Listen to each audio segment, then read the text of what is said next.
All right, there we go. I didn't have okay. All right. I should have audio now. I didn't have audio because I guessed it when it rebooted. It changed the microphone settings or whatever, but there's still gonna be a little bit of delay.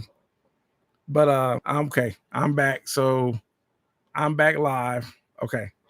So um I was talking about the subject tonight is called to console or to not console. This is gonna be a very easy um this is gonna be a very easy subject for okay.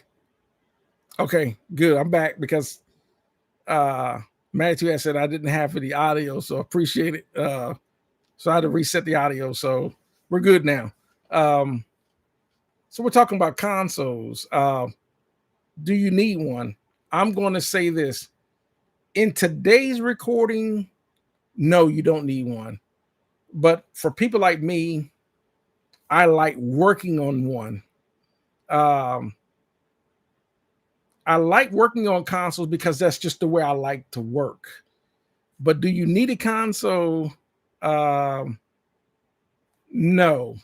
So that's the subject. Now, why am I talking about consoles? Because I think it became a subject that I saw throughout the week. Now, of course, everyone knows when I get on these when they get on live streams, we like to talk about everything. But why am I talking about consoles? Because at the same time, when you're multi-tracking,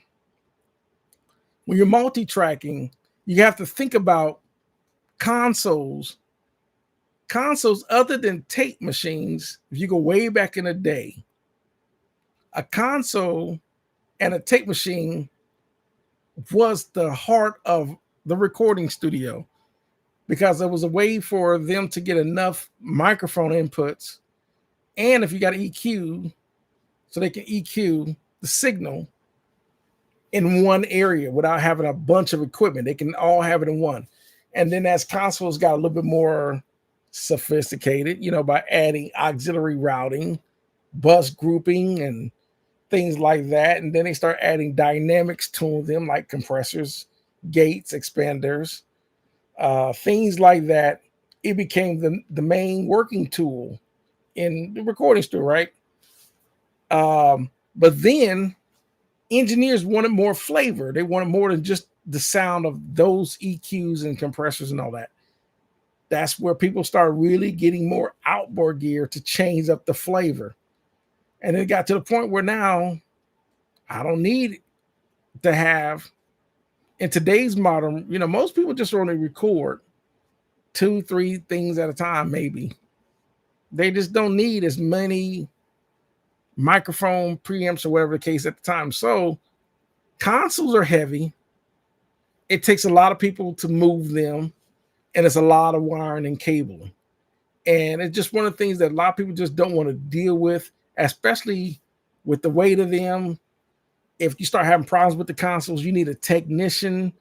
A lot of studios would have on board technicians that can actually fix the console if it broke or channels broke. Like consoles were modular, so channel 1 or maybe channel 9 went out, so they could just pull channel 1 and channel 9 out and swap it with another channel script into the console, or whatever, because they can replace them in buckets, unless you had a console that had one big gigantic circuit board. And usually the cheaper, lower price consoles have one big gigantic circuit board, so you're not repairing one. Like this Allen Heath is semi-modular, so you put a bottom, each channel got its own card in it. But you're not doing that on the cheaper boards. But now that people like, well, I can just buy a channel strip, which people do. People just buy a channel strip. I can buy a couple of Neve channel strips and call it a day, because that's, whatever. Or I can buy, and they'll buy different flavors of different channel strips.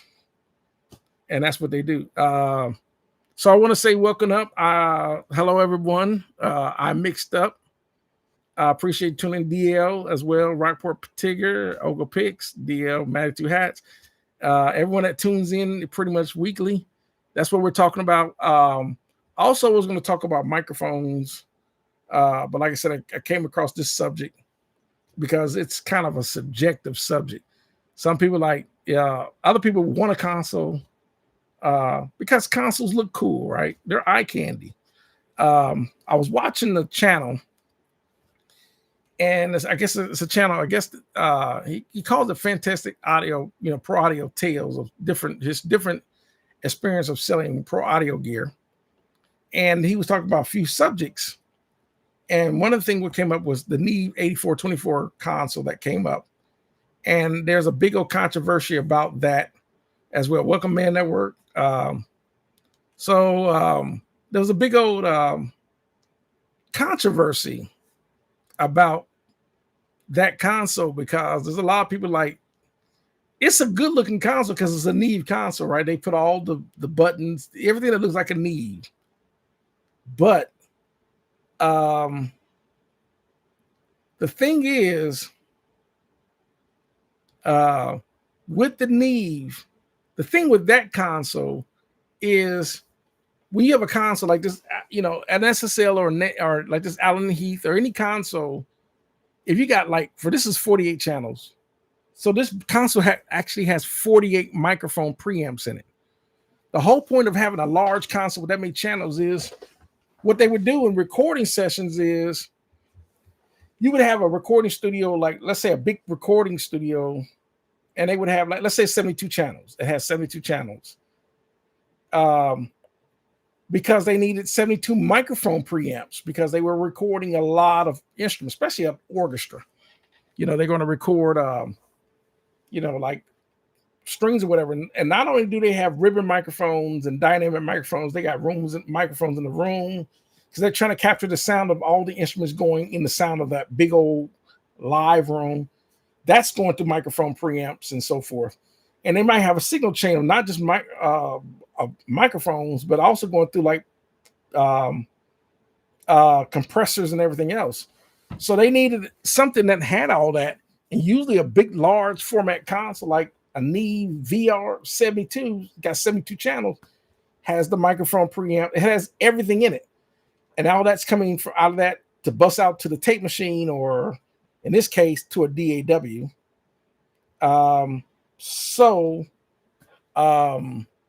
But now in modern recording, that's what everyone's pretty much recording to some sort of DAW, right? There's still people that use tape machines, but tape machines are just, for modern purposes, tape machines are pretty obsolete now. So everyone's recording into Pro Tools or Logic or Studio One, something like that, and they're going through some sort of audio interface. So a lot of people are just recording directly to the interface and to the DAW. That's pretty much the standard today, right? That's not, but that was how it used to be, that it would come from a live room, being monitored through the console, and it was being bussed out through channels to the tape machine, and then it would return back to the console from the tape machine. And then from there, you can actually use the patch bay to insert pieces of gear, compressors, EQs, or whatever you want to use. If you didn't use anything on the console, you would use outboard gear. That's why they call it outboard gear, right? And so anyhow, oh man, thank glad I caught you 5 minutes in. I've been late the last. Oh, there's no problem. Well, I get it, man, because with Man, you probably bouncing between. I think Man's got like 22 studios. I know he said he's got quite a few studios, so I get it. So you got clients and you're recording.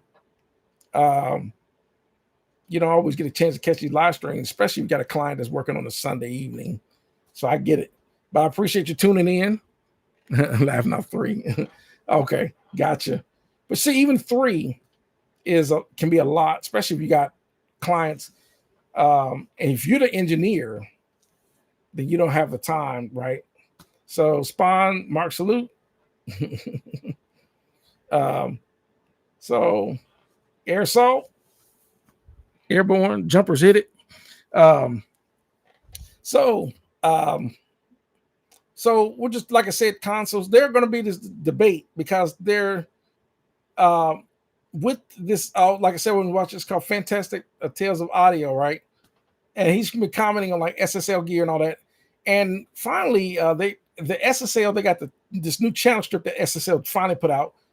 And I don't get to pick on SSL for the first time because it's actually affordable for we're talking SSL, solid state logic, and it's an actual channel strip that's actually affordable for the type of level of pro level channel strips in that category. I was actually blown away because it's cheaper than my Avalon. It's actually cheaper than my Universal Audio 610. You can't see the 610. I don't know if you can or not. Those can see it. Maybe you can't. Maybe you can't. It's behind my BRC. But I got a Universal. That preamp is actually going. That goes for $2,500. But that SSL they just put out called the SSL Revival is $1,999, and you get a mic pre that has a DSO on it. It has they're well renowned, known for their EQ and so forth. And you're getting the SSL 4000 console sound for $2,000. I like for the first time they built something that's affordable, that's give you the SSL sound, and you don't have to break the bank. And I probably, couple, one strip is $2,000, so you get two of them to get, because the channel, try to run everything in stereo pairs. $4,000 to get the SSL console sound is actually a really good deal. To me, it makes more sense than when they came out with the SSL Big 6, because the Big 6 didn't give you. This has more options than even the Big 6 as far as a channel. But anyhow, so going back to let me see, going back. Okay, so man says 2K is decent price for, though I thought it could be coming in at 1,500. They would, you think about it, we're talking to SSL. When is SSL to sell anything cheap, like the SSL AWS 900, which is you get one that's 24 channel console. They still sell those for $100,000. So why would they sell that for $1,500? To me, for the first time, to even get it for $2,000 or $1,999, where they're going to sell it at Sweetwater. Actually, I can't hate on it. I think this is actually a good deal for an SSL product. I really do. I think it's an excellent, especially it's in the same channel strip as my other channel strips. It's the same long. We're talking SSL. We're talking with Neve and API. So, that's just my thoughts on it. Let me see. Matthew said, yeah, actually, I think it is a good deal for an SSL channel strip. That's the first, that's the SSL never put out anything like that before. And it's a preamp channel strip like any other, what we got in preamp channel strips.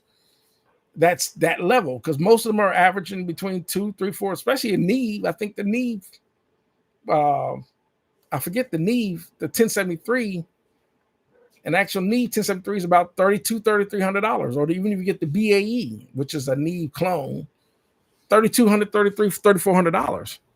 But you can get this SSL for $2,000. So I think it's priced just right. Also, plus I think SSL, for the first time, for them to put out a product, they're actually going to sell something, because everyone knows the Oracle is not going to sell. No one's going to buy that Oracle for $150,000. No one's buying that. Even if it says SSL, just like they weren't selling a whole lot of those Origins. And those Origins were $50,000, and they weren't selling a whole lot of them. It's like anything. It's like with SSL thought they would hit the mark with that SSL XL desk, and I don't think they sold a whole lot of them. So anyhow, so welcome. Did I say welcome, Spawn? I want to say, yeah, I think it did say Spawn.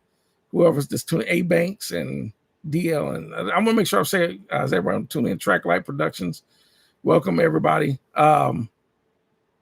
So let me see. What did I miss?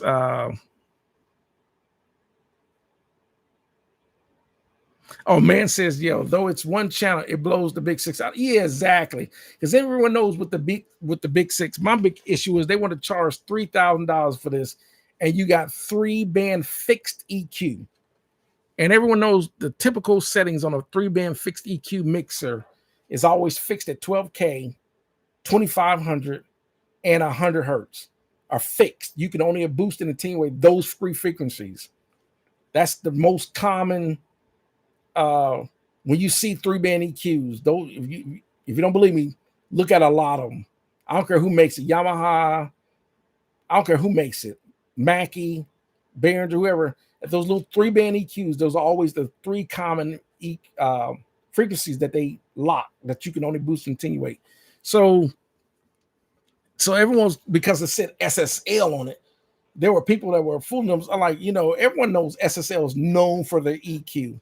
If you've been in the recording business, SSL is known for that EQ. You having a adjustable high, adjustable mid-high, adjustable mid-low, and we're talking about the bandwidth, especially sweepable, especially on the mid-high, mid-low, because the mid-range is where most people have most problems. Is the mid-range in their mixing on EQ is the mid-range. So you weren't getting a whole lot, and then they only gave you 4 mic pre's in that big six. I'm like, for $3,000, you're only getting, for that kind of money. I'm like, you can buy a Midas digital mixer and get 32 mic pre's in the Midas digital mixer and get 32 mic pre's, and everything else is, if you already know what a Midas is, basically the upgrade to the Behringer X32. So welcome everybody. Let me see. I got more people tuning in. Let me make sure, because I don't want to blast it. Like, okay, let me see. So okay, let me see, because y'all be typing fast and I can read it. Okay, Dio says, what did they leave out to be able to sell something at that price? I don't know. That channel strip has everything in it that you want in a channel strip. They didn't leave anything out. That it has everything in it. That's what makes it such a good deal for coming from SSL. Because for example, like I use a channel strip like my Avalon 737, which has a preamp, EQ, and compressor, but my Avalon doesn't have a de-esser in it. As an example. So Matthew says, I think they will sell well global. Yeah, they will. They hit the mark, just like everyone's raving about the SSL Fusion. SSL, for an SSL product, they finally made something that's going to hit it out the mark. Because everyone knows the SSL console, 4,000, 6,000, 4,000K or 6,000G or whatever, or the 4,000E, so forth. Everyone knows those are well-known mixing and in some cases tracking console, and probably the most popular recording or mixing desk in commercial studios universally is the SSL 4000. Out of every console out there is the SSL. So for you to be able to get the SSL sound, an actual legit SSL sound from that channel strip, I think finally. Man says Neve 1073 is 1995. So even if the Neve 1073 SSL, because Neve, between Neve, API, SSL, those are all in the same ball. Those are the same, league of consoles as far as names. API, Neve. Of course, there is Helios, there's Harrison, there's MCI, there's a lot of other consoles out there, Tascam, Yamaha, and so forth. But the big three is kind of like the big three, like with car makers. Everyone knows the big three car makers is Ford, Chrysler, and GM, right? Well, that's the same thing with consoles. API, Neve, SSL, it started first, but then you start going to the other brands like MCI, you know, the Sony, and so forth. So, welcome. Like I said, did I say I want to make sure everyone pulls in? If I acknowledging everyone. So, what do I think about the DBX 160 compressor for vocals? You can use it. You can use the DBX 160 has always been more popular for like bass and drum, especially kick drum. People like the fast response of a DBX, but my thought is try it on vocals and see how you like it. I don't really use the DBX. I got 166s because of 2-channel. I don't use that DBX on vocals. I use it on instruments like kick and snare for the DBXs. But I would try to see how you like it. So, and let me see. I don't get a man says the need 1073 SPX with EQ is basically 2K, but their hardwire version of it. That's what I thought. I thought the regular standard 1073 that I've always known was always to be up at over 3,000. I've never seen them that cheap. So Rockport ticker, so I call it Deep Six. It okay, gotcha. Let me make sure let me move this pop filter, because sometimes I get the so man says the DBX is all right on 160. Like I said, I don't use the 160 on vocals. I use more of like an LA2A style on vocals, or 1176 style compressor on vocals is what I usually use. I mixed up says it's an amazing deal, especially considering the cost of the old XL Logic channel strip, which is roughly about 35 years ago. I got you. And like I said, I think for the first time, for you to be able to get SSL, because everyone knows if you ever seen an SSL console, some people's never been around an SSL console, other than a channel strip would go something like this. At the top is all your bus assignments. And then next, they're going to have your mic and line inputs. The next after that, they were going to have filters, your high pass and no pass filter. Then the next that would we go to, then it usually would go to the EQ. Then it would go to dynamics. Then it would go to the small fader. Then it would go to the large fader. That's the typical SSL channel strip. But a lot of people everyone knows if you listen to I would say, I don't know, probably a million, millions of records were done on SSLs. Millions. I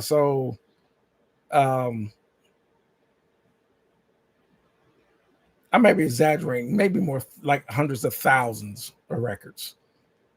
Because there's more than SSL. There's Neves, there's API, there's Audient, there's MCI, there's Trident, Harrison, Helios, and so forth. But so let me see.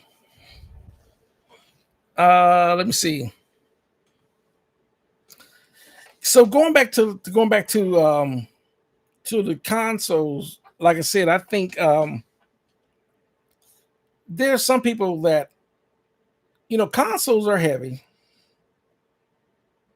and they can be extremely cumbersome because they weigh so much.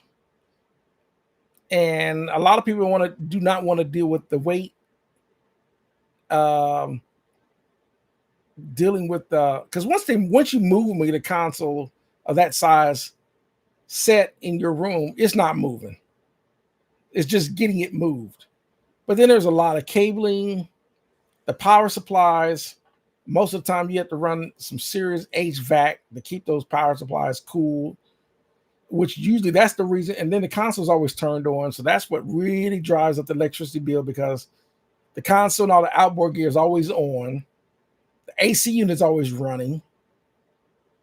And so a lot of times, and because people aren't working in a commercial recording studio setup like that, most people aren't. most people are working in their home, in their bedroom, their garage, their attic, their basement, whatever. They're operating on minimum space, so they just don't have the room for a console that big. But then again, there are consoles that you can get smaller. Like me, I have this Allen Heath.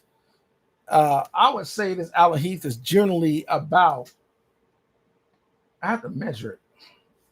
I don't know if I got my tape measure. I forgot how long it is. I think. Let's see. It's just shy of 6 feet. So, and it's not deep like a big console. It's only like just under 3 feet deep. So, but I would say if I had an SSL, this is 48 channel. Imagine if I had an SSL 48 channel console here. It would literally be touching the wall right here, all the way over to the end of the other one. That's how big it is. That's how big an SSL console is. And on top of that, it would sit higher. It would sit higher, and it would definitely be deeper. So that's how big those consoles can get. And they can generate some heat. So let me see. Okay, it's a Rapport ticker said Audient ASP 8024 36 channel console. I've seen there's a few studios I've seen that has that console. I think those are still, even at 8024, I think that's still sitting at about 100K. And our sponsor is right. You have to have this. Yes, that's the key thing. Those big consoles are usually going to go in the bigger, the big commercial recording studios. But there's only been one case where I saw a video where a guy had a Focusrite. He had one of only 10 made, and he had the Focusrite. There's a video on the Focusrite console, and he had it in the bedroom. I'm like, I can't imagine how much room that console was taking up in that room. It had to be a lot. Of course, he was in Spain, so of course he was Spanish because he was talking in Spanish. But that was pretty interesting. And I was like, and now as far as that way that Focusrite console looked to me, that Focusrite console is just one of the consoles I wish they had made more of. I get it. Focusrite just weren't selling consoles to keep making them.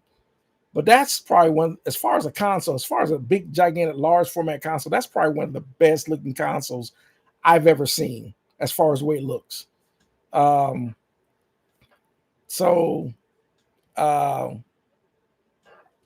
Yeah, see,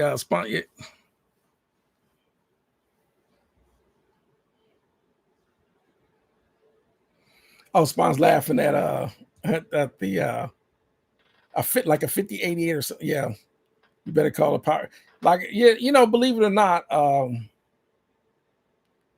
as far as like you think about this, your stove or your dryer that's running off a 220, but you're only going to run your stove for a few hours, or you're only going to run your dryer for a few hours, but so your electricity bill won't be too bad. But if you run those power supplies off a 220 24/7, your electricity bill is going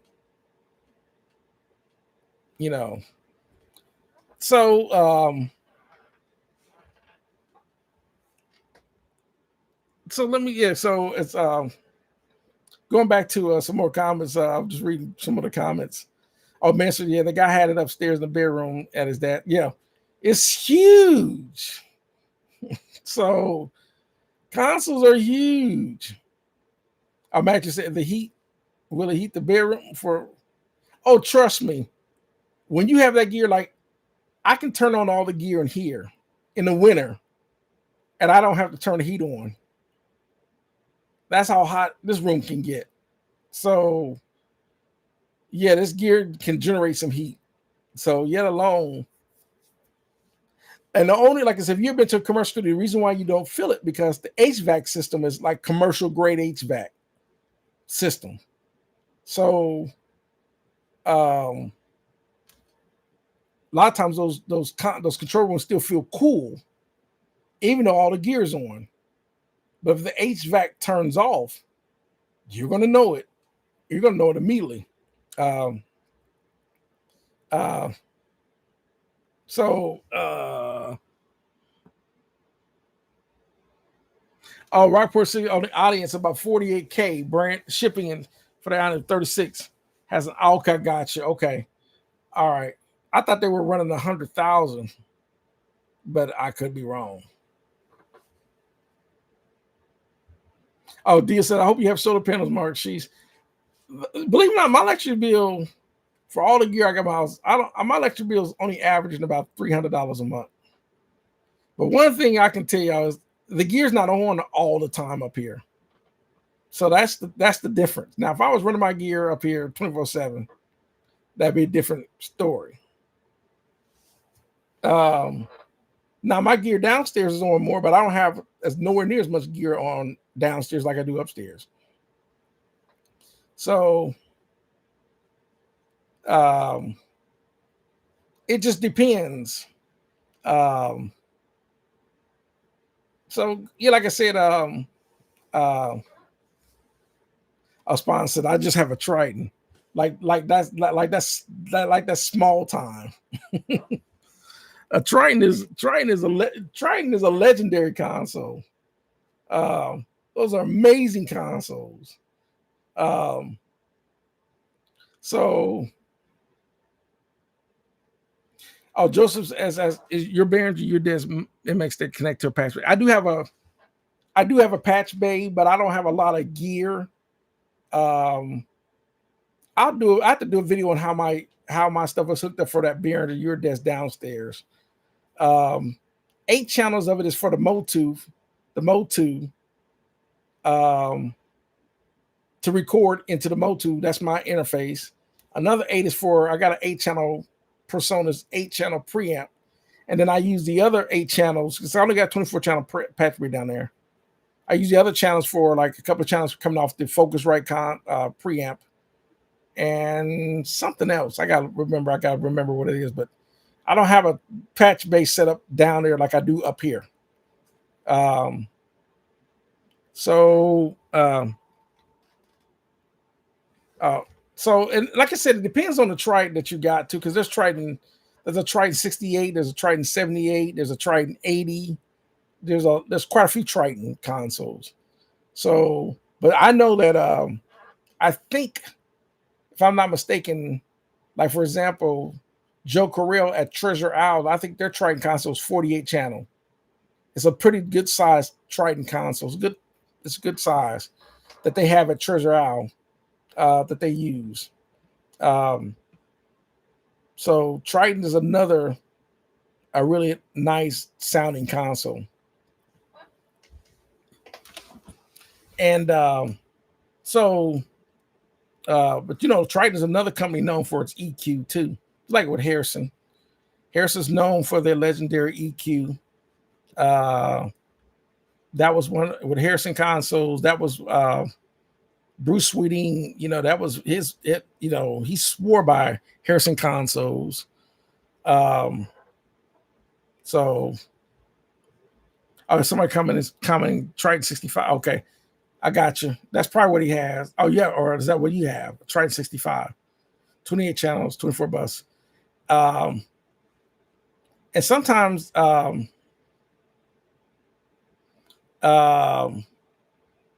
all you need. If some people aren't recording no more than 24 channels. So Joseph says, you think doing an update on the Behringer your desk model? Yeah, think about updating that console altogether. It works, but it's an okay. I've made videos that people that it's a Behringer. Then I make videos and songs on it like, it sounds better than. But I do have some things hooked up to it that also help in the sound. But you can get by with the Behringer. You can get by with that console, but it's not gonna sound like my Allen Heath. I'm picking on my own Behringer gear, even though I when people start dogging a Behringer, then I have to prove them wrong. Like that console sounds better than you think it does. But I think this is when I think the Eurodesk, when they made that console, the MX 8000, I think Behringer at that time was still making them in Germany, and they were using better op amps. And this before they start moving a lot of their, they start moving their stuff to and having it made in China, where they start going cheaper. So let me see. Let's see. Deal says you guys are Titans in the game. It's good to be hang out. I appreciate it. Well, for me, luckily, I got started doing this in '94, so 31 years. So yeah, I got about 31 years off and on, and that was on top of in relation to my time also in the Army. But yeah, I got started in '94. I was real young. I was 24, but I'm telling my age. People doing the math. Yeah, 31 plus 24, that's 55. Yeah, I'm telling my age. I can't hide the gray no more. The gray's there. Is there. But yeah, that's so that's of course at the time, I didn't know much. So knowing what I know now, but you got to start somewhere, right? You have to start somewhere. It's like kind of like when people are using 1176s and LA2A compressors, like you see them all the time, but like, why do people use them? Now I know why people use them, as an example, if that makes sense. I'm like, okay, I see why they like them. It's the same thing with learning, dynamic microphones versus ribbons versus condensers, and solid state condensers versus tube condenser microphones, But one thing I learned about when it comes to these big studios and microphones, tube condenser mics are like the go-to, especially for vocals. Even though people can use a FET, like a FET, 47, or they could use a Newman U87 or an AKG C414, or microphones like that. But the tube microphone, like a 247 or 267, is probably one more common for vocals, or even a 251. And it's kind of like I'll use Blackbird. Blackbird really likes using the 251 on female vocals, and he likes using a 47 tube on male vocals. So it really depends on. But I have a FET 47. It's the warm audio, but it is a FET 47. I do have some tube microphones. I also have what they call C12 clones, which is the AKG C12, which is basically the competition to the 251. Was the AKG. You had the Elon Telefunken 251, or they would use a AKG C12. So I have the AKG T12 clone microphone. I actually have 3 of them. And then I got a 251 type of microphone. But so I got several microphones. I'll probably do another studio tour of some of the upgrades and more gear that I've gotten since that I've done the last studio tour. So I might do that. So let me go back to some more comments. Going back to Joseph saying about that Eurodesk model MX 8000, which I like that console. The only thing is, I wish it had phantom power per channel. I wish it had more filtering control and a more, intuitive EQ. So the same thing with this this Allen Heath. What I would love to have a knee VR. I would love to have one of them, but those are huge consoles. Even if I had a Neve VR36 channel in places Allen Heath, even the Allen Heath sounds great, but that Neve VR sounds better. So that's just what it is. But I also want to let everyone know, I am upgrading my studio monitors, and I was deciding between the Callies. I was thinking between the Callies, the Focal Shape 65s, and or the Atom A7Vs, and I'm going with the Atom 7V AV. So when I do my studio tour, you're going to see Atom A7Vs in here.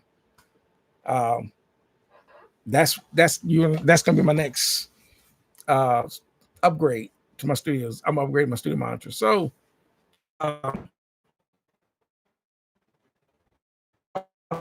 when I start, the internet was not pretty much non-existent when I started. So with YouTube, and being able to interact and do things like this is great because you can actually interact with people that you couldn't do 30 something years ago. You just couldn't do it. So I only use my 251 on acoustic guitars. I think it's too bright on most vocals. People borrow from vocals though. Like I said, I don't always use me. I use my C12, but I also use my Rode NT2s on vocals. But like I said, with the 251, John McBride loves 251 on female vocals. We're talking Blackbird Studios. So, but just because John McBride likes the 251 vocals doesn't mean every engineer in his studios is using 251s. They may be using 87s, they may be using 47s, they may be using AKG C414s. They don't tell them what they're using. What they, every engineer, and on top of that, it's also the preamps. He might be using the API preamps, he might be using knee preamps, he might be using preamps in the console or whatever. Who knows, whatever the engineer is using. All that makes a difference, even in the room. Depends. His room A has a totally different sound than room B, and room C has a different sound than room B. So all that matters. So, oh man, there was playing platinum tracks have been made on. Yeah, because really, in the end, everyone knows it's not the gear; it's really the song and the talent and the artist. In the end, you have amazing artists singing an amazing song, and they got amazing talent. That's what's going to draw people into the song. People don't care if it's made on a Neve or an SSL using a 251 mic or an Newman U87, whatever. They don't care about that because they don't know to care. But they can hear when they know when they hear a good song they like. That's the audience. So that is absolutely fact. Joseph's going back to the said Behringer B1. I got a couple of those Behringer B1s. So let's see this. How good are you, little brother Mike? The little brother Mike to the Sony C800 called the C80, and little brother Mike to the AKZ. Like I said, I don't know, but I know everyone really raised about that C800, that Sony. It's probably one of the most popular R&B / hip hop microphones. But I think at the time, there are artists that were going to certain studios that they just happen to pull out a C800 to use it. And for those that know, it's a microphone, but it's got this big old heat sink on the side of it because it's a tube microphone and it gets really warm, so it's got this big heat sink on it. But I would say this. I can't comment on the C80 because I've never used it, but I can say this. I know for a fact that a lot of artists and a lot of engineers have recorded on so many different types of microphones, including like dynamic microphones, like an SM7, dynamic microphone. So, oh man says the AKG 2414 isn't very good at all. That's in your opinion. So, and let me move on. So, going back to and let me go back to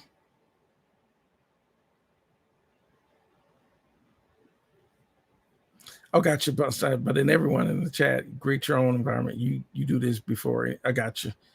If you can, I'll see. Okay, so going back to um, going back to going back to the console. I was going to get back to the console. So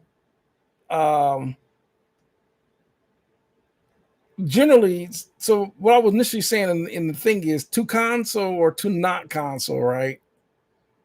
Should you get a console or should you not get a console?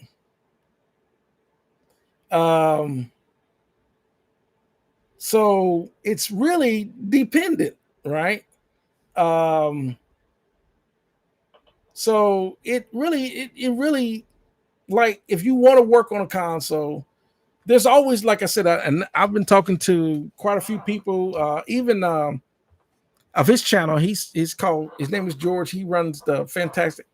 He calls it Fantastic Pro Audio Tales channel, and yeah, that's my neighbor. Yeah, I'll probably hear the bass because he's one of those type of person. You ever seen someone that it's almost like he's this type of person. It's like buying an expensive luxury car to impress people that you don't know, and for people that don't care. He's that type of person. He wants to go around, basing, thinking everyone's paying him no attention. I'm like, no one's paying you no attention, dude. So it is what it is.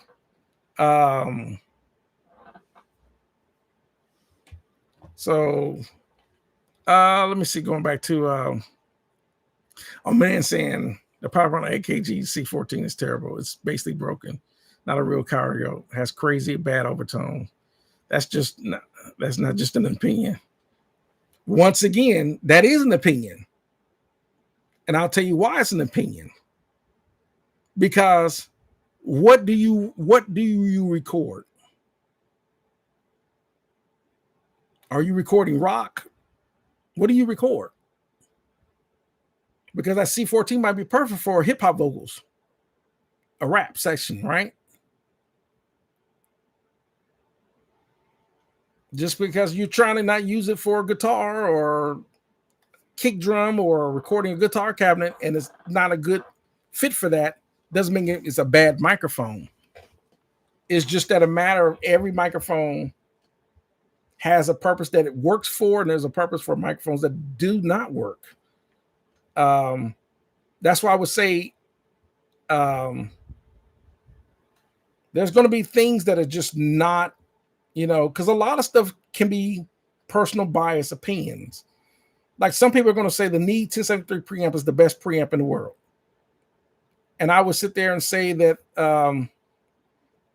are going to be points where some people might have, like I have a buddy of mine, he uses a UA 610 for vocals. And I've listened to a lot of recording tracks that he's done, and the vocals sound good. The vocals sound really good on what he does on a U610, UA610. I have one. So, and I've listened to it and they sound amazing. So I would not sit there and say the Neve 1073 is the best preamp in the world. I would say the Neve 1073 is a preamp. There are lots of options. There really are. So that's right. Matthew says, yes, we can disagree and still make and be made. That's right. It's like, all I'm saying is that what I'm saying is that what may be bad to one person may not be bad to someone else. It just depends on what you do. So as we move on, it's kind of like, and the reason why I'm saying that, and of course, me, I don't, this stuff, it's all, it's kind of like, I'll go back to, I'll use the same common analogy. I was watching a video where, and this is when Al Schmidt was alive, and Al Schmidt said he don't like SSLs. He'll never work on one. He said he turned down work. If someone says, I got an SSL console, he said, I won't even work on an SSL. He doesn't like SSLs at all. And I'm like, and I was thinking to myself, I immediately went to people like Dave Pensado and to Chrysler Algae and engineers that the record plant, and I'm thinking all these studios that have Larrabee Studios and all that have SSL consoles, right? And I was thinking for a second, like for example, I was listening to that song Jane Child, Don't Want to Fall in Love, and Chrysler Algae engineered that record on an SSL. Now, anyone that knows Jane Child, Don't Want to Fall in Love by Jane Child, if you haven't, you can just Google it, YouTube it. Tell me if that's a bad sounding record. An amazing sounding record, and he engineered that on SSL. So that was just Al Schmidt's personal. I don't know if he was sitting there, maybe Neve was kind of helping him, make him endorse to say people know that Neve is better. And I'm like, no, Neve isn't better than SSL. Neve is a different choice. It's no different. And there's always going to be Chevy, Camaro versus the Ford Mustang versus the Dodge Challenger, RT, whatever, right? It's just choice. That's all it is. It's just choice. Some people like me, I have a Corvette and I have Mustang. I have a Fox body that's built. But if someone gave me a Dodge Challenger Hellcat, they can give me a Dodge Hellcat today, right? Guess what? A for sale sign's going in the window tomorrow. That's just what it is. That, is what it is.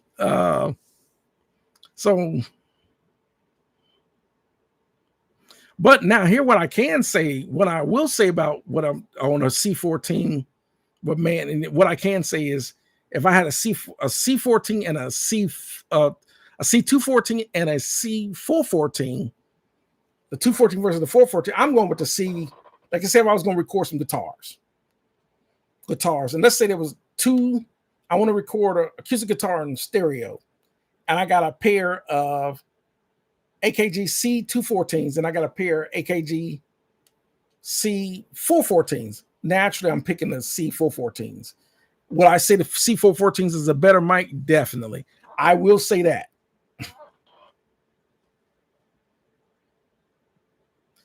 So I will say that. So that's my opinion on that. But some people might. What I'm saying is that sometimes there are people that have done great things with a C214. That's just what it is. It is what it is. Personally, would I use a C214? Probably not. So, I suppose flaw is the right word. Okay. Yeah, it might be. It could be a flaw especially for what you do. Like, if you're recording rock bands or acoustic bands or even a country band or bands at all or whatever. But I'm gonna tell you this: vocals in a rap do not have to be as dynamic as someone who's singing. Like, I don't need to have. I can probably record a rapper on a C214, and it'll be just fine. But am I going to record Mariah Carey on a C214? No. Okay. So Matthew says, I don't like the AT2020. And I actually have one of them. Matthew said, I don't like the AT2020 or the NT1, but other people use them just fine. Just take some high off in.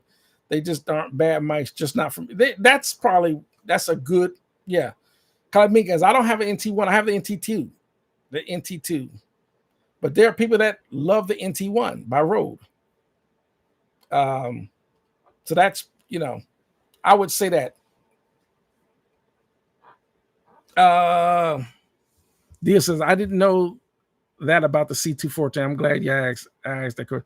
Has anyone ever used the Blue Bay bottle?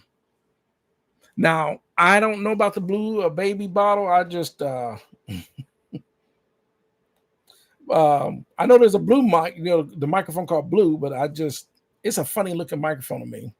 But anyway, uh, and it's called Audio Test Kitchen, and you can actually they've used so many different microphones on Audio Test Kitchen for you to hear how those microphones sound. And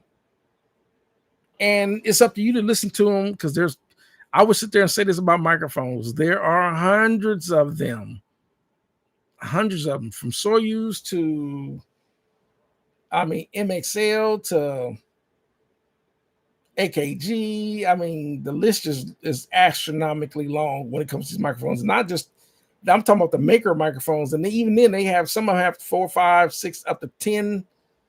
From Golden Age microphones, Warm Audio microphones, Rode microphones. The list is huge. MXL microphones. It's huge. Oh,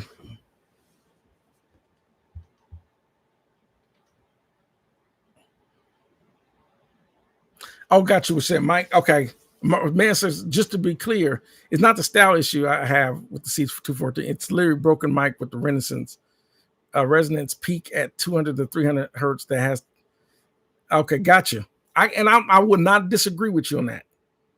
I'm just saying is that there are certain things about the C214 that actually works for certain people. That's all I'm saying. But like I said, for me, if I was going to record, like for example, acoustic guitars, and I had a pair of C214s and a pair of C414s, I'm picking the 414s. I know that microphone. I know how it sounds. That's just, Oh, the Rockport ticker says the SMB is SM87. It's cheap and great for many things. SM87. Now, let me see. Are we talking S? Okay, I heard of SMB7. I've never heard of an SM87.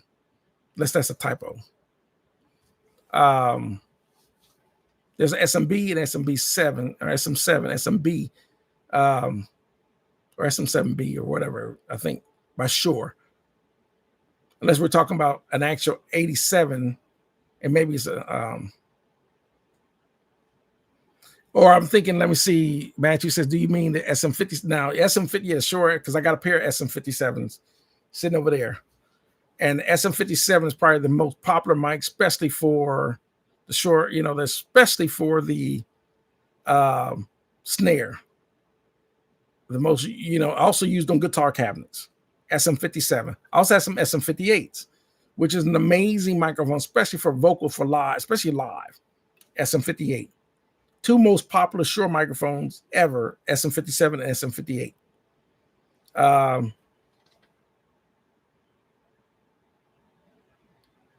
Our sponsor says, we can click spoon. Mike is right. It's a hit. Okay. So going back to, let me see, I missed what's this. Wait. So you're saying that a mumble rapper doesn't have to have dynamics, say Luther Vandross or Whitney? Exactly. Exactly. Exactly. Yeah. Mm-hmm. Yeah. Mm-hmm. I don't want to talk about microphones. Yeah. Yeah. Mm-hmm. Yeah. I can take this EQ off this channel and adopt the EQ. Yeah, it can still sound mumble. Yeah. I'm gonna take the low end off the microphone too. Yeah. Yeah, that's what it is. Yeah. Mm-hmm. Yeah, that's all. Yeah, that's all we have to for a mumble rapper, because what a mumble rapper is really talking about. Yeah, yeah. I want to say, yeah, yeah. I can make I'm gonna put nothing but low end on my microphone. It's just gonna sound like this. That's all. That's all important. As long as I got a beat going on it.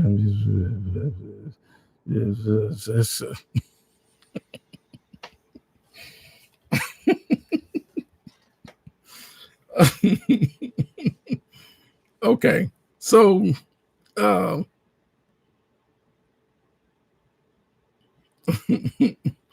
most underrated. See, It's a Matthew said it's a hit in the box stuff. So going back to like I said, going back to I gotta finish my too.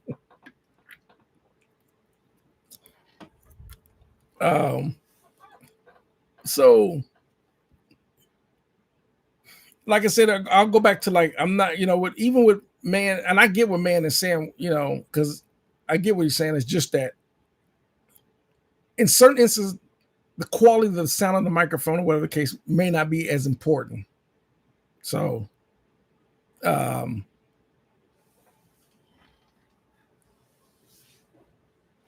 Deal said, I ate McDonald's for brunch. Now it's time to have lunch. It's a new hit singer from the future.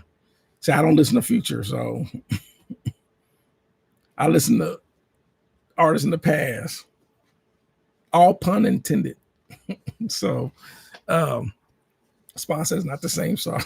So anyhow,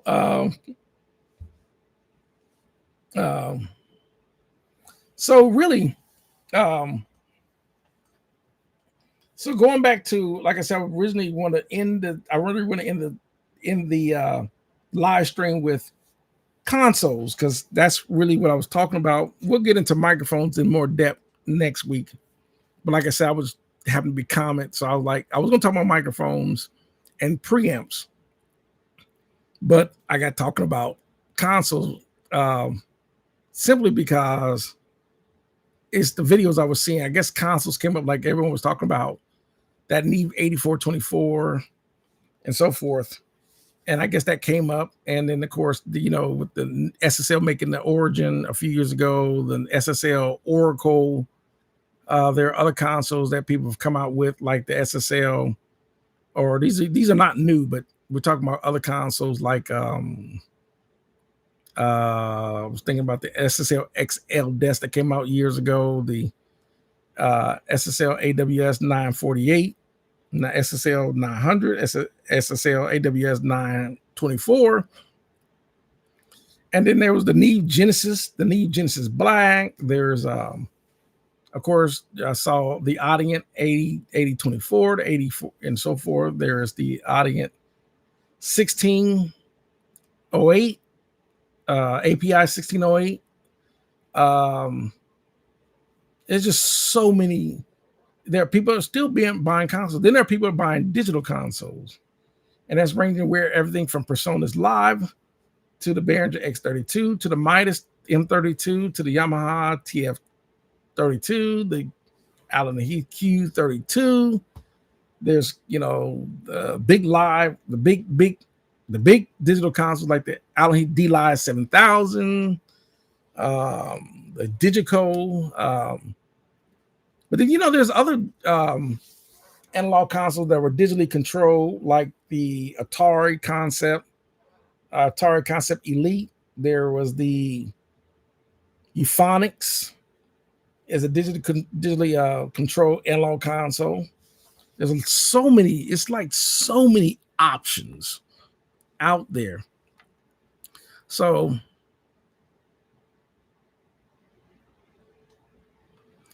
he said the people that I've worked with show up with a laptop and a controller. Well, here's the thing. Here's the thing when because a laptop, we always call a laptop like it's not a computer, as if our desktop or our all-in-one is a computer. The laptop is a computer, right?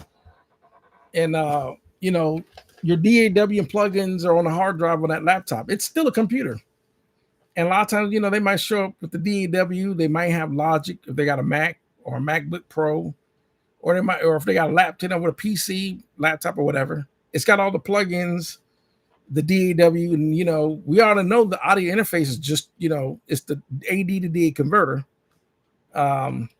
So sometimes they'll show up with the laptop because the studio already has its own AD to DA converter. It just depends on. But all their songs are on the DAW on their laptop. But it's kind of like, I'm just going to bring what I need. I just need to bring my whatever the case. Going back to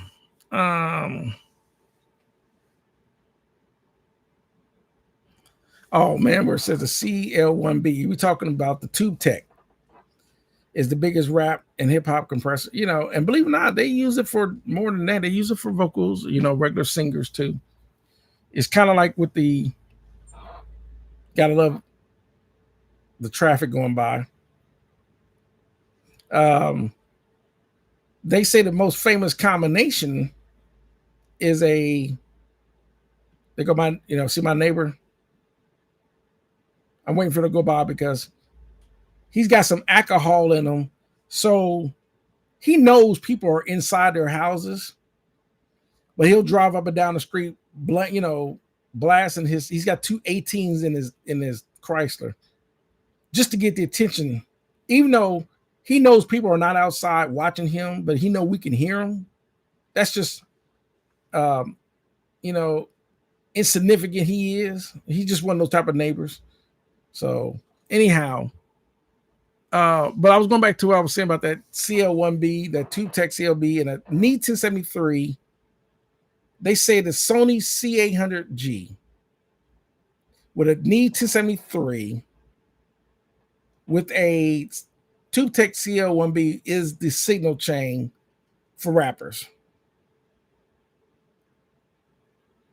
So welcome, Paul. Welcome. So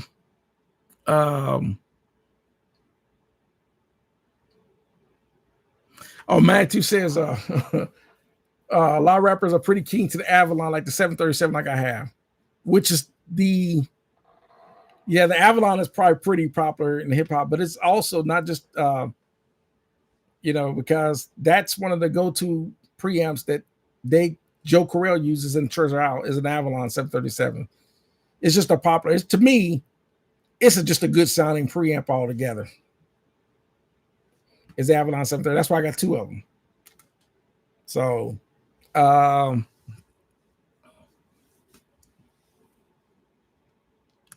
sponsors, Mark, say that again. I'm trying to figure out what did I say? I must have said something. So, sponsors. So we are engineers. I went to school for this.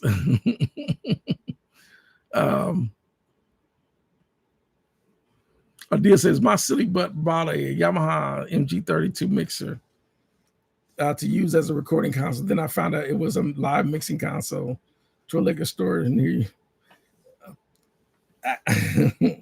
Well, you just like anything. Most people didn't know. You know the difference between a recording console and a live, because we think mixers, we see EQs and faders. So then we actually learn the difference between the two. You're like, yeah, so now you know. So let me go back to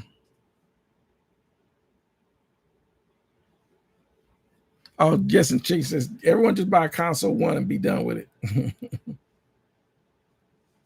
Oh, he's done. Yeah, he's drunk. Yeah, he's that type of. This dude is in his almost probably mid-30s, and he's got to be seen. He's got this 300 sitting on 28s, and he's got these two 18s in his car, and he'll just go around just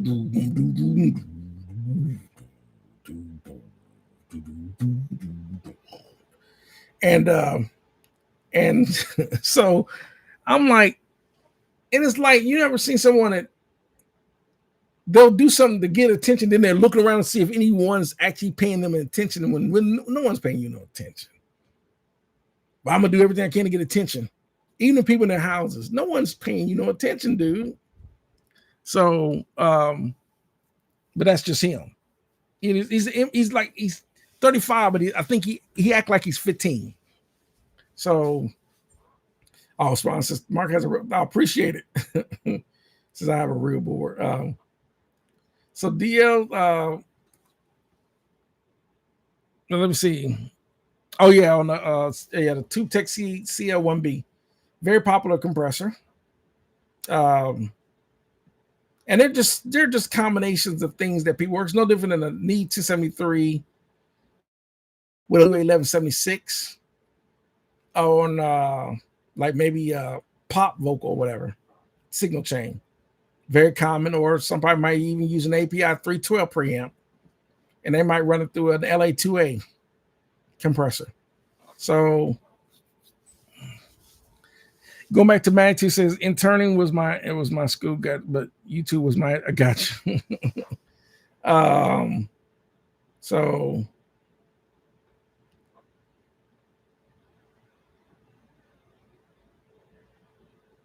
okay, Ogapix says you download the Avalon 747 plugin from UAD. Still messing with it. So far so good. Thoughts. Here's the only thing. I'm not going to sit there and because I know about the UAD plugin when they brought it out. The thing that I think it may sound thinner than an actual Avalon 77, because one of the key features to an actual preamp that your even if it's a plugin, no plugin has this in a PC or Mac, and that's called transformers and tubes. So when your PC or Mac doesn't have transformer and tubes, you got to remember transformer and tubes is part of the sonic character that your PC does not have, and it's trying to emulate that. But the reason why a lot of these high-end preamps sound the way they do, whether using a solid state preamp or tube preamp, is the input and output transformers. That's the sound of it. It's the electronics of it. You're not getting that with a plugin. I don't care if it's a EQ plugin, compressor plugin, preamp plugin. You're not getting it. If you don't have the actual tubes and transformers, you're not getting that. It may sound close, but it's not going to like an actual real tube. That's why I have actual real preamps. Now, if someone says, I'm sure it's a good plugin, Udemy makes good. And I agree. I'm sure it's a good plugin. But like I said, the key component to an actual real 737 is because it's got transformers, input and output transformers, and it's got tubes.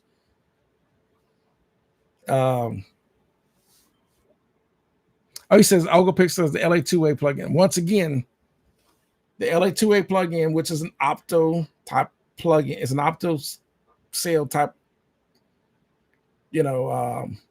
transformer compressor. The key thing to the actual real LA2A is tubes, transformers, things like that. It will sound close, but that's the key. Okay, so okay, let me see. Going back, I'll sponsor Mark. It depends on people's, but yeah, it's true. Oh, gear and things like that all depends on people's budgets, because some people can't afford. A lot of people can't even afford the gear that I got, and I would say it's pretty, because I'm an opportunist when it comes to gear. If I see a good deal, like a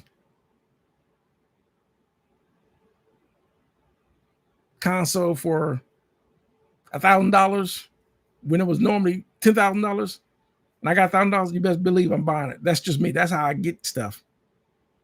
So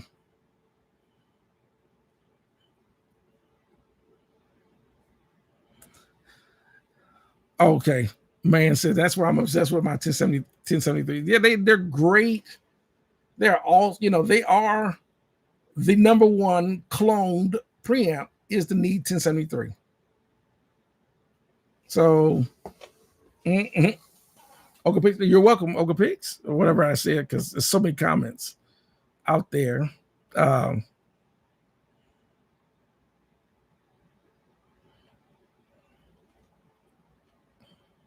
So let me see, what else did I miss? Ogapix,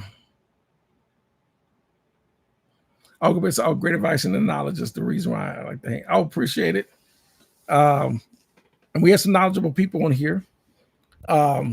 So like I said, and like I said, for the end to wrap my thoughts up on the subject that I was talking about today, was to console or to not console. Should you get one, or do you need one, or should you just say, "Nah, I don't need one"? And I'm going to say this in today's recording, and it's very dependent. It really is dependent on what you planning on doing when it comes to your studio setup.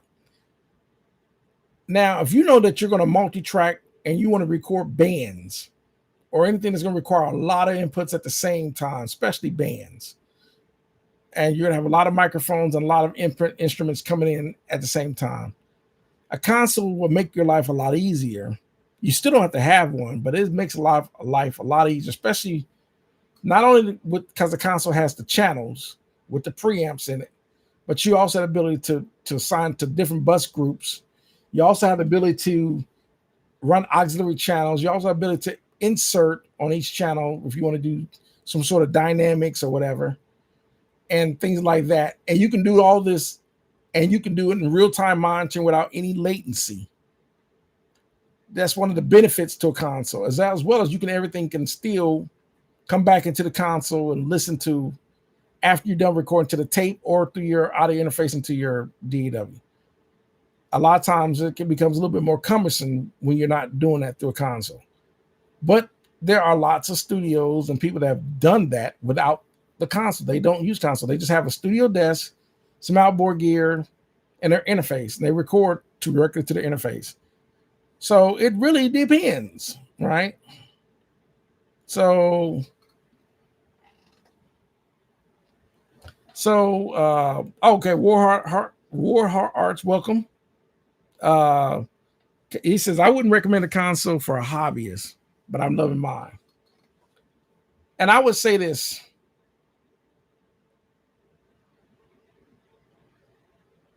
That can be yes and no. It depends on the person who want to experiment on a console to see if they like it. But I would sit there and I would say this. I wouldn't buy, let's say you could buy a Neve VR used, the Neve VR 32 channel console. Let's say you saw one used for $25K and you don't know anything about consoles or how to use them like that. I don't think I would recommend anyone spending that kind of money.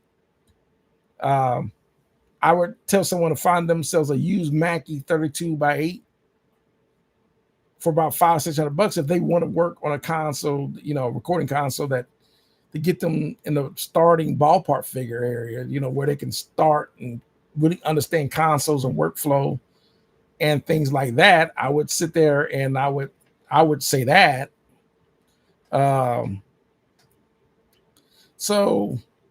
But I wouldn't recommend, because there were people you got people that have deep pockets, more money than they, whatever the case, and they will spend that kind of money. And like, if you don't know what you're doing, I wouldn't recommend buying, a Neve console and two tech, compressors and Neve preamps and U47 microphones. If you don't know what you're doing, you're not going to get. It's not going to sound right. You're not going to know.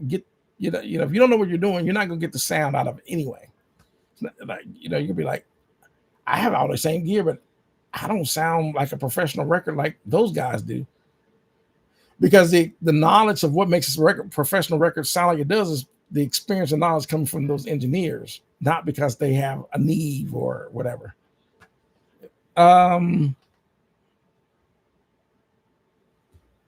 Let's see. Let me see. Did I miss a few more comments? Our sponsor says, so you have to learn the art of. Yes, yeah, exactly. I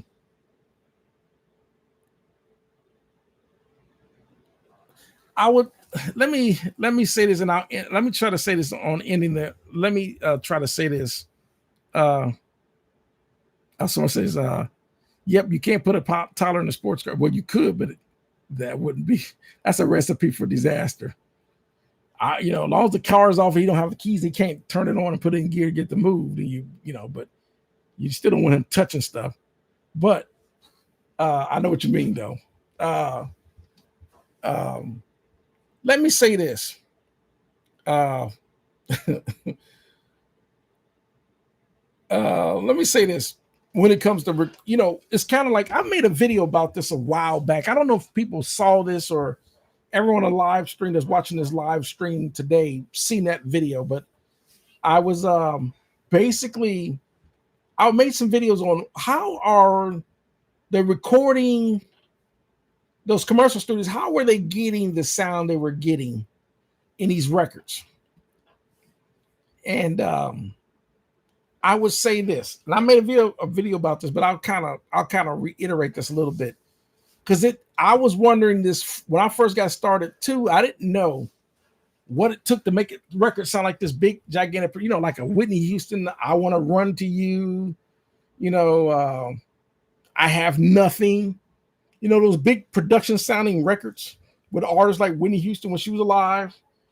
I was like, why does this sound so dynamic and big? And I will say this. One, from what I've heard in audio engineering school is, for people that's spending that kind of money for audio engineering school, the biggest thing they're teaching is just basically basic signal flow.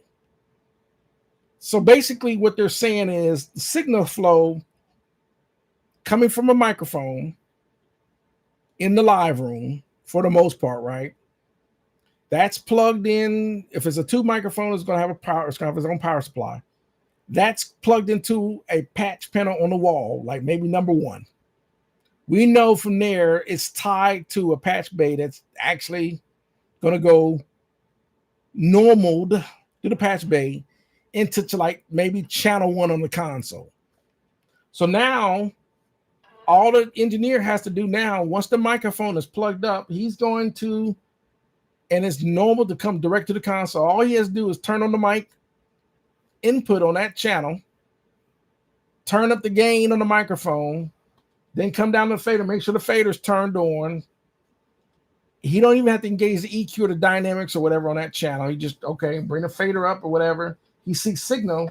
He's going to route it to his speakers in the control room to hear.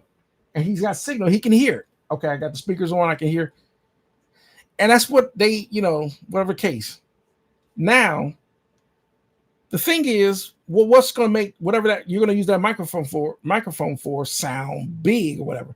A lot of it has to do with where it's placed in the room and what source is capturing. That's the art of it. So a lot of these techniques are learned techniques to really making records sound big, right? And also, if I engage the EQ on the console, or am I going to insert, or am I going to use it? A lot of times what they'll do, instead of that coming to the console, they'll go to tape. They might run it through some sort of signal chain. Well, I'm not going to just necessarily use, unless it's a Neve console that has that famous Neve preamp in it. They might have an SSL console, but what they'll do is they'll redirect it coming out of the patch bay before it hits the console to go into a Neve preamp, and then it might be chained to a 1176 compressor. Then it's going to continue to go into the console, which is going to change the dynamics of the sound of the microphone to get this bigger vocals or whatever, mic, bass, guitar. That's what they're doing. Then that's being captured to tape, or nowadays to the interface. That's going to come from the interface into, it's going to your DAW, Pro Tools, Logic Pro, whatever, coming out of there, being DA to AD to DA converted back to the console. You can hear it. And that's what you're listening to the recording. Then all with a combination, all these different recordings at the same time. You got reverbs and so forth and delays or whatever on separate channels. You got all this into bus groups. And it's going to finally go to a master bus, a master output. And that's how they were getting this big sound.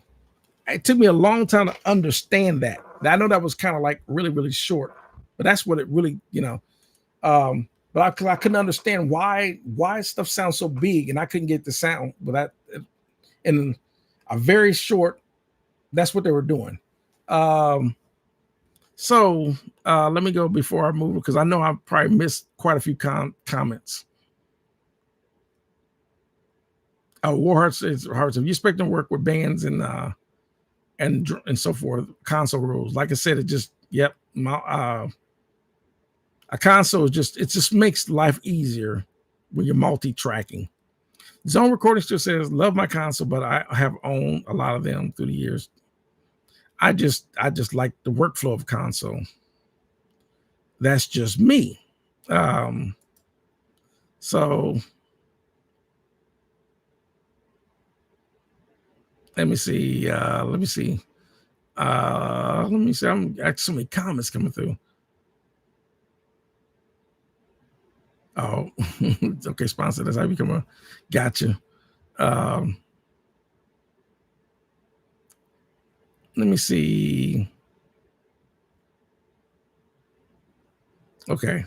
Okay. Gotcha. Oh man, here's a good statement. Man says, I don't think schools are doing a very good job. Audio school graduates that come to work for me, no, then and nothing straight out of. This is what believe it or not, this is what George on his channel with Fantastic Pro Audio Tales. This is what he was saying. I hear this from a lot of people.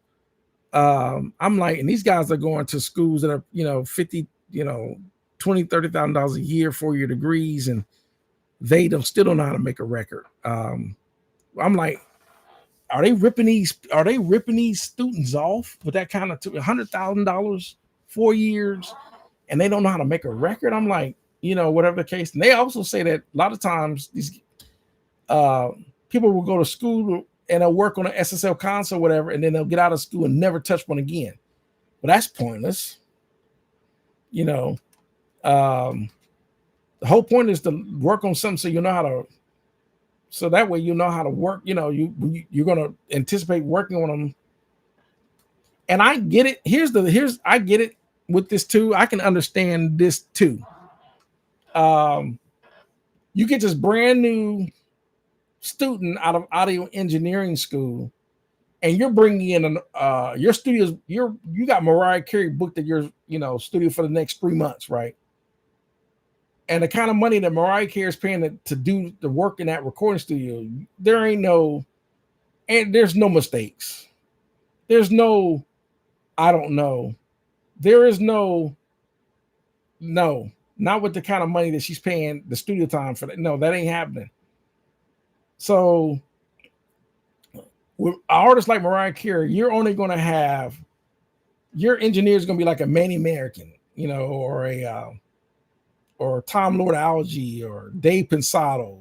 Those are going to be the engineers. Your mixing engineer is going to be like Crystal Alge. That's your mastering engineer is going to be Joe Franks.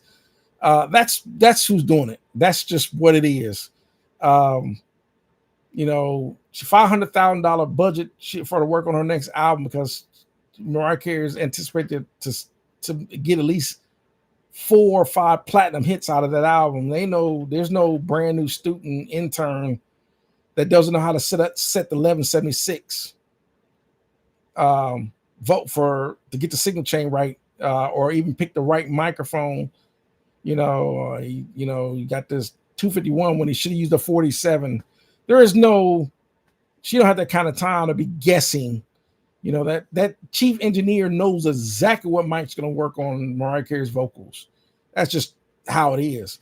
So then, that's why. So, let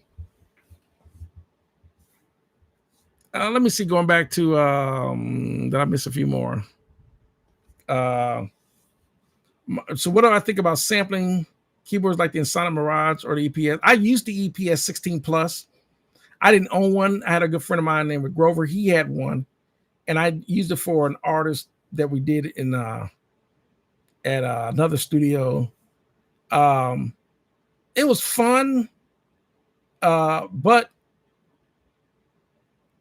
I think I've only used the sample to get like samples, of like sampling like rain and thunder and effects like that. I would not use it to sample music because what happens is when you start sampling other artists, there's a thin line between copyright infringement and lawsuits.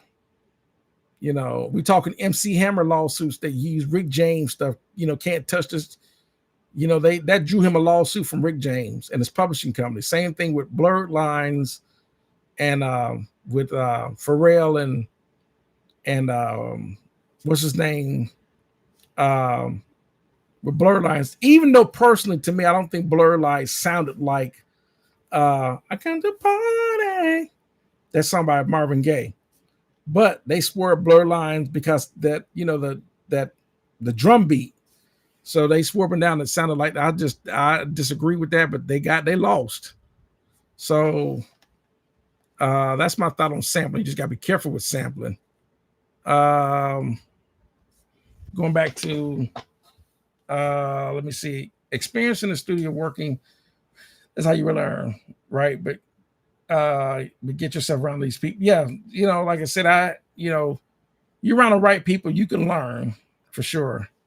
Let me move on because it's a lot of comments.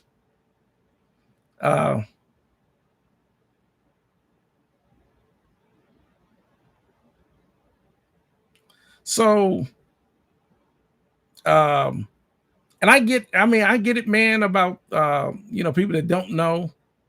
But if you also got to remember the people that don't know, if they can learn from experience, I would not, as long as of a person that don't know what they're doing, if they can stay out of the way and learn and then know when the right time to start asking questions, I would not have a problem with me teaching someone, because everyone has to learn at one point. But at the same time, a useless person can become a useful person if done right.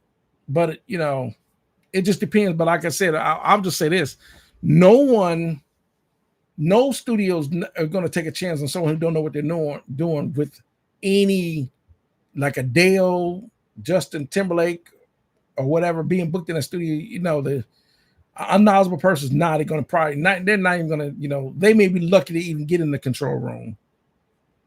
So it just depends. So it really depends. War says, I can't even make coffee. You talking about the interns?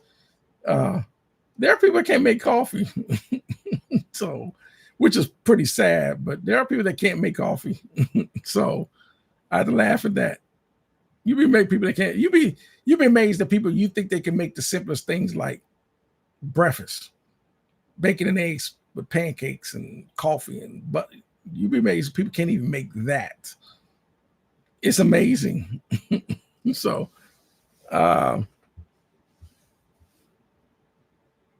but I also get what man is saying too. How you gonna come and you got an audio engineering degree and you don't know how to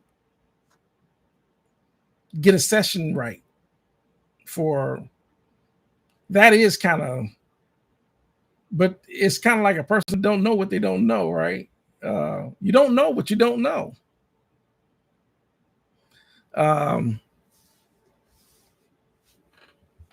So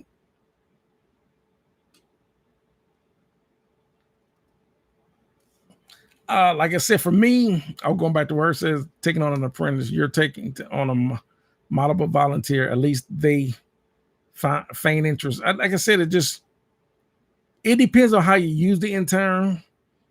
It's kind of like if you bring a major artist, I don't think I want an intern that don't know what they're doing.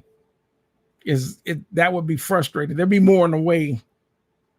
Now, one thing that an intern, I don't care who this is, one thing they can't mess up is if you come out of engineering school, you definitely should know what an XLR balanced cable is, and whatever the case, or you ought to know difference between microphones or whatever the case. I need you to go set up two, whatever the case. If they mess that up, then they don't need to be sticking around at all. So why Bartolomeo said, how do you like the Art Mini console? This right here, I hadn't really got a chance to use it. I bought it because it's supposed to have tubes on the main, and I wanted to use it to test out, can you record with this thing?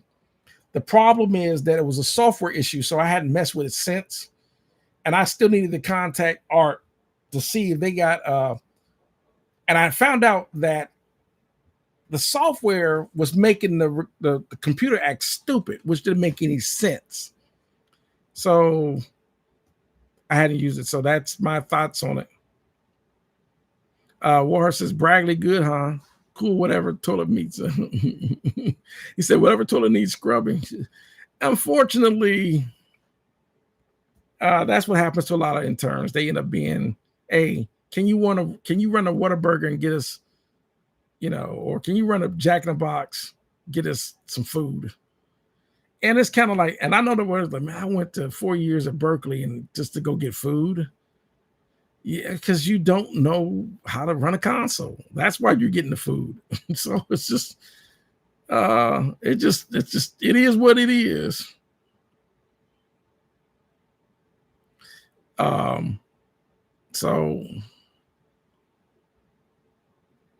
let me see. Matthew says SAE graduates here don't know how to plug his stuff in. Don't know the difference between studio and live sound. It's totally a scam in my. Yeah, like I said, I didn't go to SAE, which I think something. What does this SAE stand for? Something art, audio for engineering, or something. I don't know what SAE stand for, but I know it's a audio engineering school. And the sponsor, yeah, that's a lawsuit. And then man said, dude, most interns don't know the difference between a TRS and a TSK. He said they don't know the difference between a TRS and a. I hate to laugh. Because a TRS is a balanced cable versus a TS is an unbalanced quarter-inch cable. And the thing is,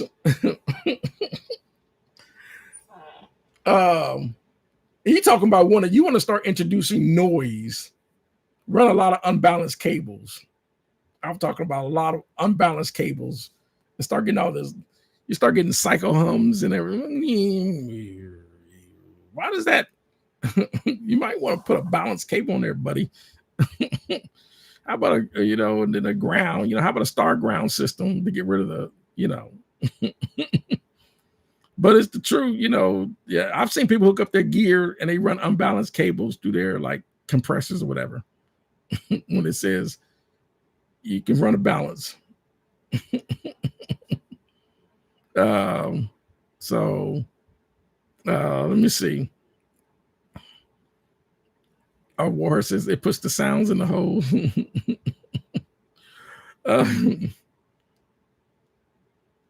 Okay. And mic is too loud. Being comprehensive, game staging and all this stuff, and being, someone says the mic is too loud.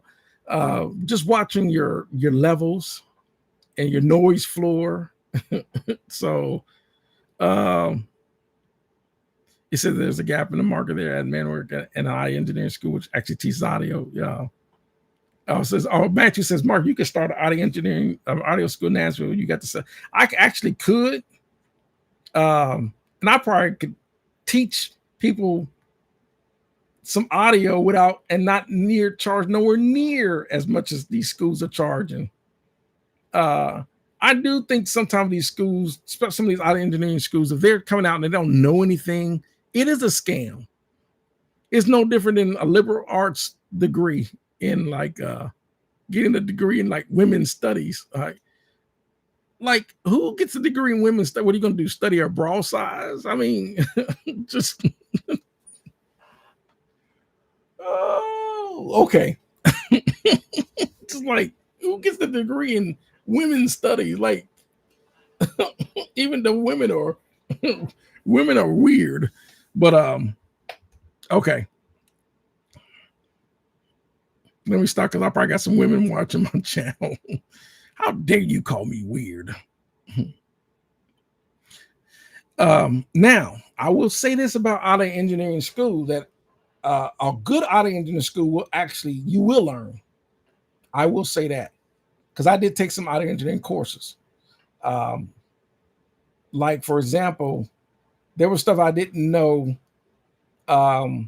one of the things was the significant differences between choosing a dynamic mic and a condenser mic.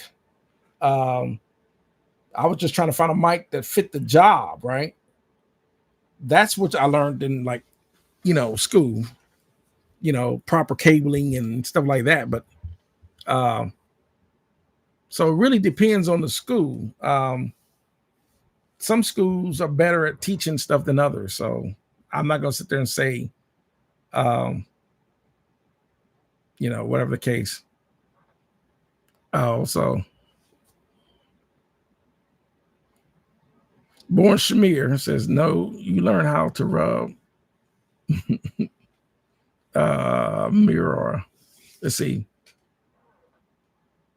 Oh, he's talking about every dude turns up with a laptop full of cracked plugins, bragging about their degree and claim they can do.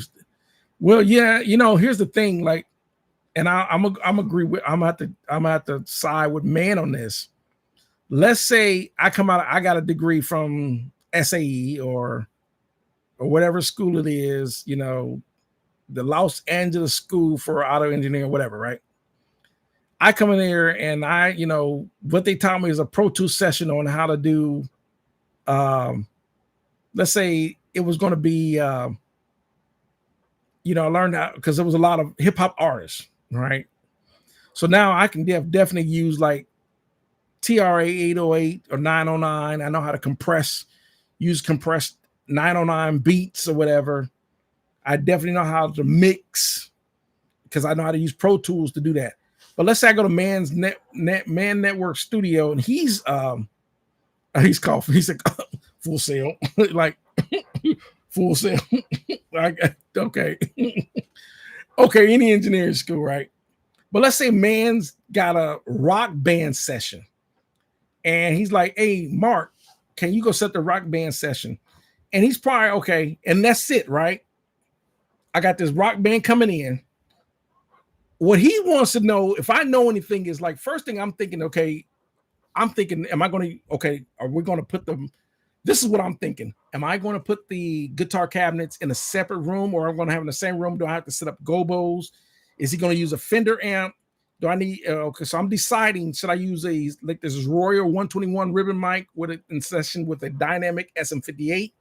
How I'm going to place that in front of that cabinet or whatever the case. I'm thinking that does he have guitar pedals, whatever the case. Am I going to DI or I'm going to, or the bass, right? Okay. On the drums, am I going to set over overheads?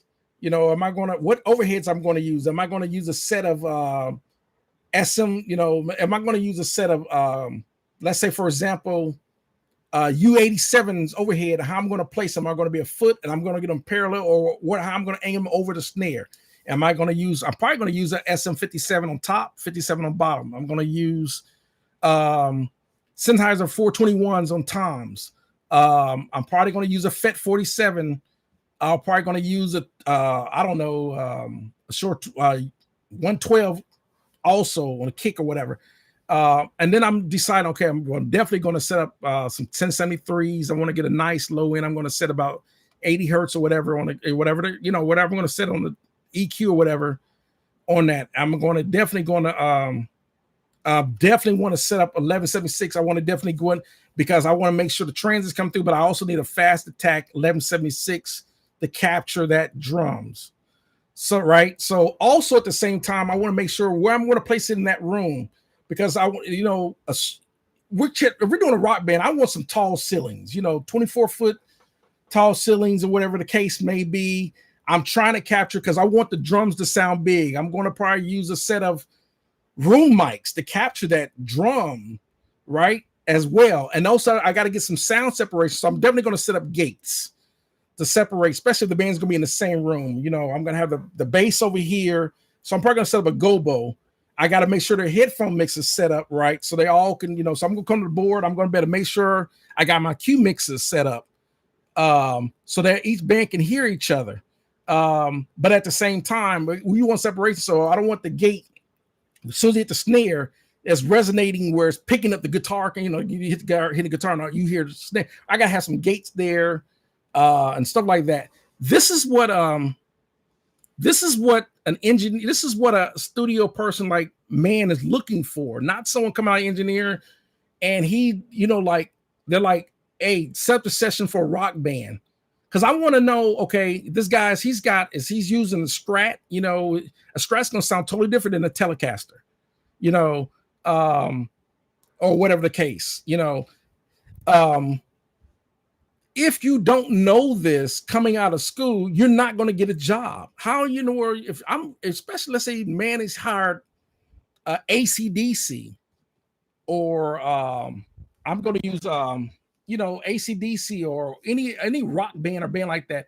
You have to know basics like that. You have to. If you don't, he don't have the time to lose that client because I had this inexperienced guy because I threw a full sail engineer degree in his face. They ain't got time for that. This is money. This is how studios are about making money. That's what he's saying. This is what he's saying. And especially not only just setting up the session and setting up what's going to happen in the live room, whatever happens, I need to come to the console.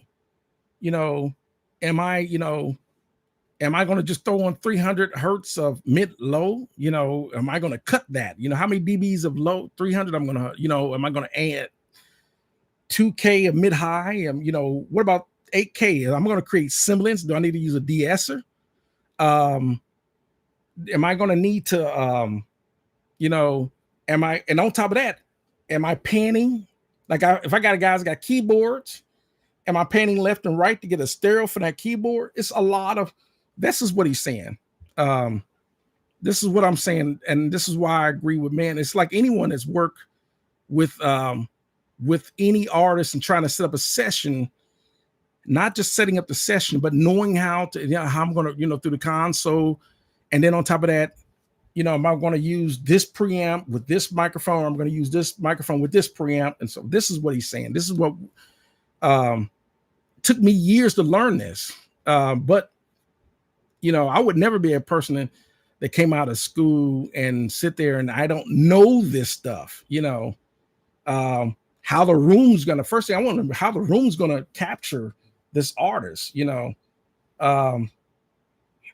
so this is what he's saying. And this is what we're all saying. And a lot of people here want to notice you can't come in there. You can't be an audio engineer and only know how to do hip hop because you might not get a gig for that.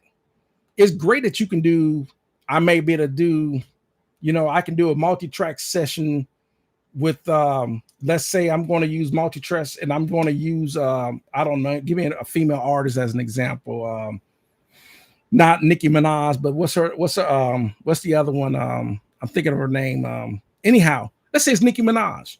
And I have this guy comes up with 50 files of Nicki Minaj files on Pro Tools, whatever. Okay, that's great for that session. But what if I need to record a country and western band where they're going to have a slide guitar? They're going to have acoustic guitars. How are you going to record acoustic guitars? How many, are we going to record the microphone about what placement are you putting the mic at the fret on acoustic guitar to get the right capturing, right? So this is all we're saying. My man said, Mark, you're hired. Oh, appreciate it. Maddie too said you can't teach a talent self. That's right. So man said you need someone like Mark. This is how you. Okay, I appreciate all of y'all. But this is what he's saying. If you go to any studio, they want to know if you know this stuff. I don't want to be someone who get a guy that only knows hip hop. It's great if I had a client that's going to do hip hop and you know how to record and mix hip hop. It's great. But not all my clients are going to be hip hop. I might get an artist that may be a pop artist and they might be recording guitar and vocals. I need to know if you know how to record that too.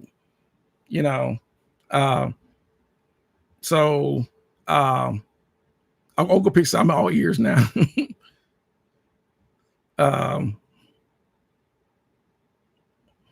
I'll say, but I just read just to use a soothing. Gotcha.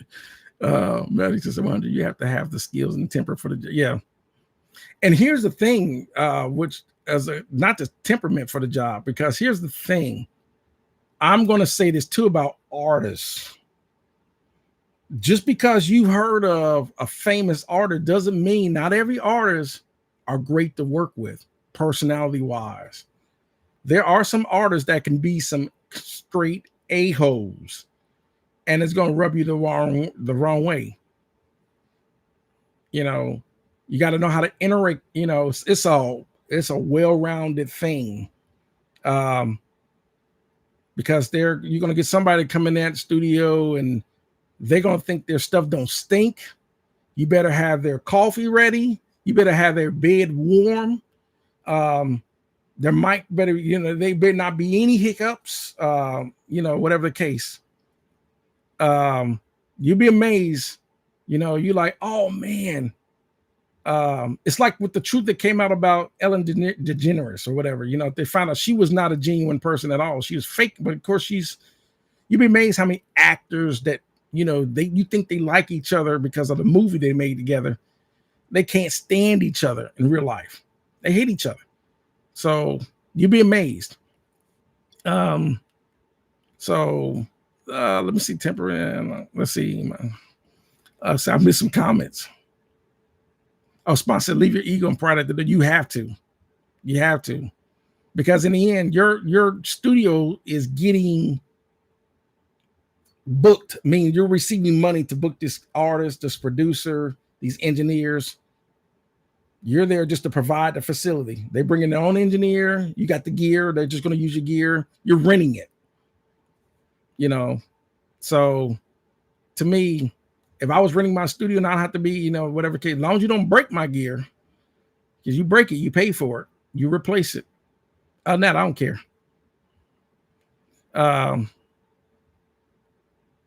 So let me see. Oh yeah, Ben says, yep. Let's see. Let's say there be no auto tune. Yep, there go my neighbor. You got to be heard. Let me see. Gotta have people skills and technical engineering, musical skills. That's right. It's a lot of factors. Oh yeah, sponsor. Yep, the real Hollywood. It's kind of effed up. Yeah, it's the truth. This is the reason what make actors so good, because they can act like they like each other. Even a kissing scene, it could be the guys kissing kissing her, and they acting like they all love each other because of and can't stand each other. Can't stand. You will see the director says cut. They take off and go back to their trailer. They can't stand each other. But that's how they. But they're so good at acting, you make you think they love each other.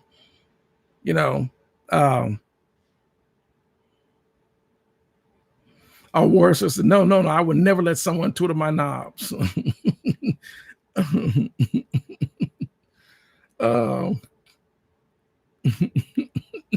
was about to go there with a joke, but I never want to work with me again.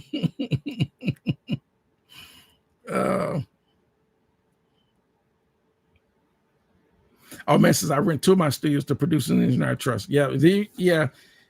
Here's another thing, and we're gonna end it. We're gonna end it. I've heard nightmare where guys would rent their studios to people they didn't know, and people stole their gear. That's a nightmare. I just I can't. I'm not so trusting, especially for people I don't know. That's why that's why this is my house. That's why I don't want no one to know, unless I absolutely know you, I can't bring you in here. I don't know you. And then I live here, because once the people know where you live, they know how to get to your house, Now, my recording studio with, insured, all that, even though my stuff is insured, but this is in my house. So y'all have to understand why you don't know where my address is. But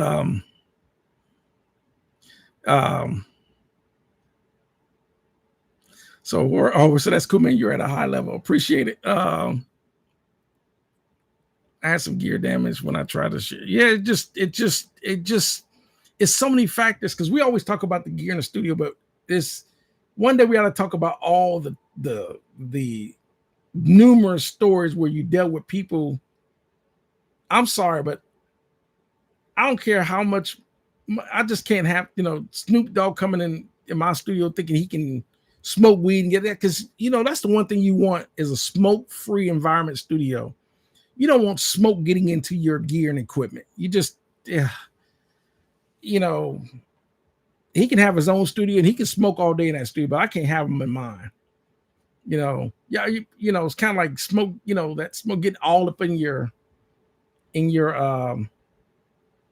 equipment, and I just so I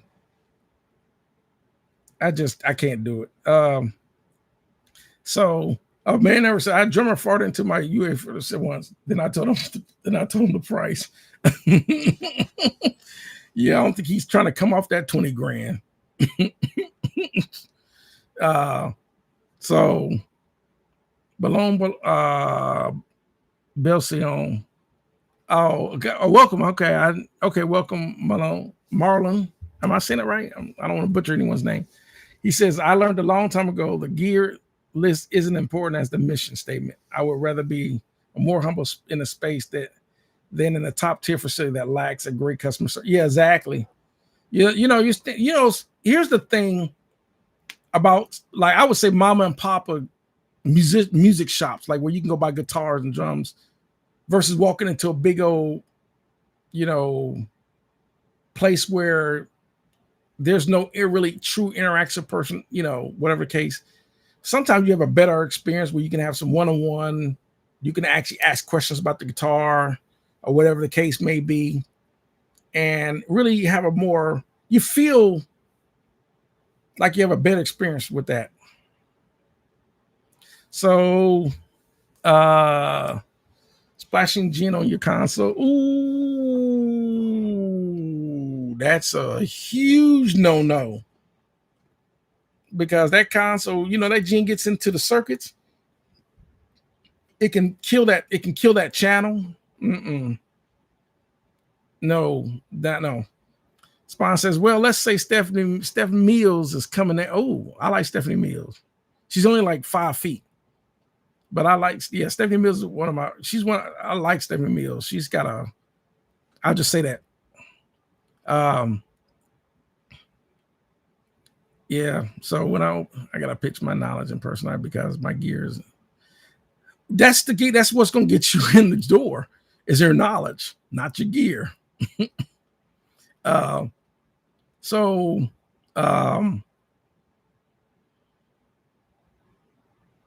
Oh man, so I spilled coffee on my console a couple of times. I try to keep like, I got a Mountain Dew, but it's away from my console. I'm not pouring no. I'm not pouring no. Someone said get out.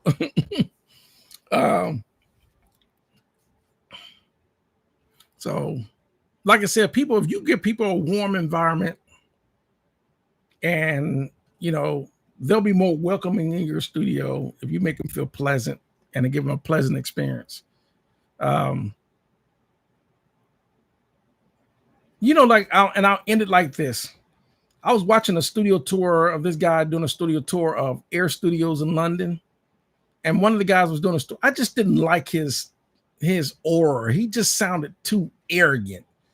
He was real short. The answer, he wasn't in, just one of them type of like, okay, I wouldn't want to come to this studio. He just, he's a prick. I just, and I felt that, and I wasn't even there. This is a guy doing an interview. It's kind of like he was very condescending or whatever. Like, which you gotta be glad I'm doing an interview. This is helping, people expose your studio to help you get more clients. But the way he was coming off, so anyhow, so. Just I started a fire once in my old studio by covering the lights with fat. Oh, that's not good. That's not good.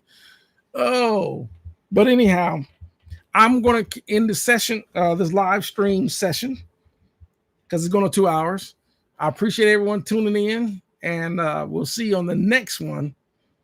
I'm going to try to talk about mics and preamps. I'm gonna try to make me a note. I'm gonna make me a note to talk about microphone and preamps next week. I just want to talk about consoles. Do you need one? Like I said, for me, I don't need one. I just like them. I prefer to work on one. That's just the way I like to work. But do you need one? No. But unless you're recording a large session. But anyhow, I want to thank everyone for tuning in. And we'll see you next time. It's always a pleasure to see everyone that tunes in this live stream because it's always fun to interact. And we'll see y'all again on the next one. Thanks everyone for tuning in. And y'all have a great one and make some great music. See y'all next time.